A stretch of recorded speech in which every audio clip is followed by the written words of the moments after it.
Guys, good evening. For today's video, magluluto tayo ng corned beef with egg. Alright, let's go!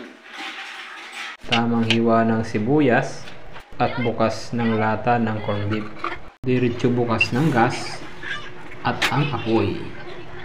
Konting mantika.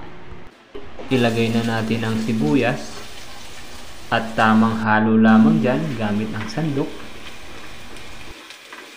Ilagay na natin ang corned beef. Tapos tumatalsik ang mantika, aroy. Tapos haluin natin ng konti. Atin na rin ilagay yung itlog. Tapos meron pang isang itlog. Atin na rin ilagay.